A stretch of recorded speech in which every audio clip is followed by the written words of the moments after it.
Look, some people have the vision and some people just have the savings account.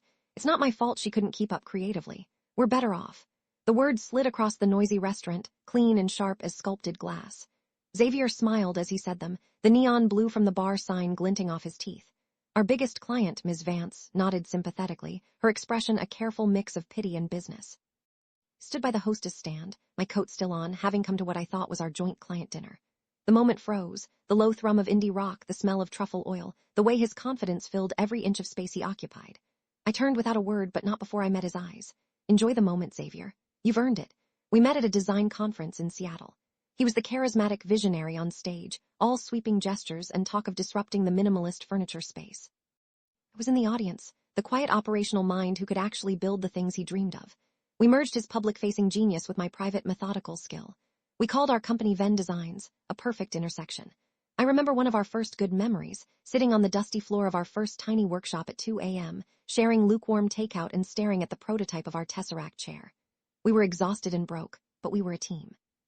First red flag was small, almost charming. He'd always forget his wallet for client dinners. He'd pat his pockets with a theatrical sigh, calling it the creative's curse. I always paid, logging it as a business expense. I was the one with the savings account, after all. It seemed a fair price for the magic he brought. I was good with structure, he was good with people. I told myself it was a functional partnership. Our golden period lasted about 18 months. It landed a 3-page, spread in Modern Dwell magazine. I remember the scent of fresh lacquer and sawdust that filled our new King Street studio, a smell I equated with success. We celebrated that feature with expensive Japanese whiskey, and for a night, the imbalance felt right. I was the engine, he was the gleaming hood ornament. Who cared who got the attention as long as the car was moving forward, but the cracks began to show. Started using the company AMX for client research trips to Cholum and Lisbon, trips that produced a lot of Instagram photos but no new contracts. He'd promise impossible deadlines to clients, charming them with his can-do attitude, then leave me to manage the fallout with our suppliers and fabricators. I rationalized it. He's a dreamer, I'd tell myself. It's my job to ground him in reality. He gives by inspiring. I give by executing. Discovery was an accident, a digital paper cut that bled out our entire partnership. An email from a new metal supplier mistakenly CC'd to my personal account instead of the general info box. It was addressed to Xavier. Thanks for the wire transfer from XG Creative LLC. Looking forward to fabricating these new designs for your solo launch. XG Creative. A name I'd never heard. A company that wasn't ours. I felt a strange calm descend. Vague unease I'd been suppressing for months sharpened into cold, clear objective. For the next 3 months, my evenings were no longer spent refining blueprints. They were spent in front of my laptop, with forensic accounting software and a pot of black coffee. I hired a discreet private investigator, a woman named Zelda with weary eyes and an encyclopedic knowledge of shell corporations. Every receipt, every email, every discrepancy I had once explained away was now a data point. The scale of the betrayal widened with each discovery. It wasn't just a side project. He was systematically siphoning our funds, poaching our clients, and using our resources to build his own, separate empire. I was telling them I was burning out, planning a quiet exit. He was erasing me. The breaking point was that night at the restaurant Prime Cut. It was supposed to be a dinner to celebrate the renewal of our contract with Ms. Vance, our most important client. He had told me the reservation was for 8 p.m. I arrived at 7:50 to see him already seated with her and Yara, our lead designer. He was holding court, laughing, a new, sleek business card by his plate. XG Creative. That's when I heard it. The line about the vision and the savings account. The part about my dead weight. In that moment, under the warm, flattering lights of the restaurant, my entire plan solidified. The part of me that wanted to scream to confront him went silent. A new part took over, a part that was quiet, methodical, and utterly devoid of emotion. As he spoke, I noticed a tiny detail on their table. Beside his stack of new business cards was a small, geometric pen holder carved from walnut, a prototype I had personally designed for him as a first anniversary gift for our company. He was showcasing it as his own. That little block of wood, a symbol of our shared beginning, would become the lever for his end. My attorney, Mr. Sterling, was a man who looked like he was carved from granite. He listened to my story without a single flicker of expression, his fingers steepled.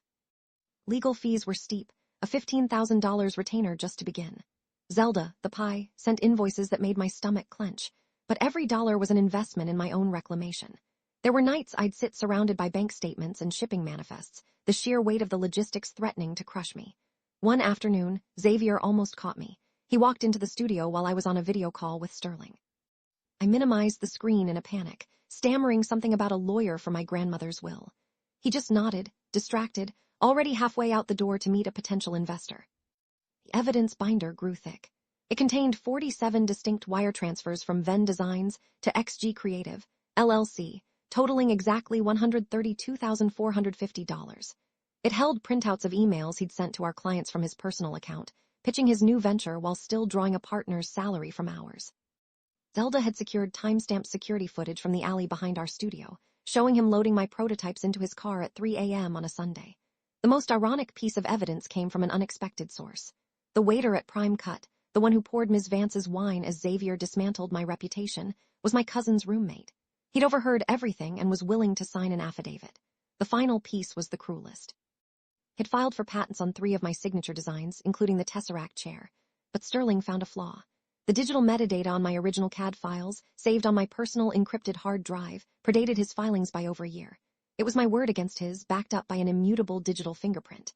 The trap was his own ego. He had a final pitch meeting with Orion Capital, a venture firm he was courting. Sterling's advice was simple: let him walk in. Let him set up his beautiful presentation. Let him sell the vision. The boardroom at Orion Capital was a fishbowl of glass and steel overlooking the city. Xavier stood at the head of a long mahogany table, beaming. His presentation was on the massive screen behind him, designs rendered beautifully. Mr. Sterling and I were shown in by the firm's senior partner, a man we had briefed the day before. Xavier's smile faltered. "Xavier, I believe you're using the wrong presentation deck." He tried to laugh it off, a nervous, high-pitched sound. Then he saw Sterling, then the thick tabbed binder I placed on the table with a soft thud. The color drained from his face. The first wave was financial. I didn't raise my voice. I simply walked the 3 partners through the binder, page by page. 47 transfers, the shell company's articles of incorporation, the fraudulent expense reports. The investors' faces hardened. For the second wave, I pointed to the screen, to a picture of the little walnut pen holder. I asked him to tell the investors the origin story of that particular piece. He stammered, his bravado finally cracking. Then, with a nod from Sterling, the firm's AV technicians switched the input. My original, timestamped CAD file for the pen holder filled the screen, dated 2 years prior. It was followed by the security footage of him stealing the prototypes from our studio. The final image was a side-by-side comparison, his patent application next to a screenshot of my file's metadata. Proof of prior art, proof of everything. The senior partner stood up. "This meeting is over," he said, his voice flat. As Sterling and I turned to leave, Xavier grabbed my arm.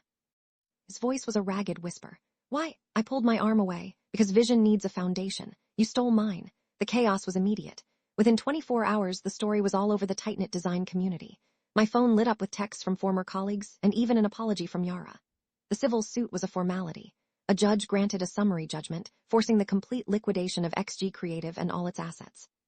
Final ruling ordered him to repay the $132,450, plus damages and my legal fees. He had to sell his prized downtown loft to cover the costs. 6 months later, a friend sent me a photo. It was him, working at a big-box furniture store called Urban Office, wearing a cheap red polyester polo shirt, explaining the merits of a particle board desk to a bored-looking couple. My life is quieter now, and infinitely brighter. I launched my own studio, smaller and more selective. The new space is filled with light, and the only scent is coffee and potential.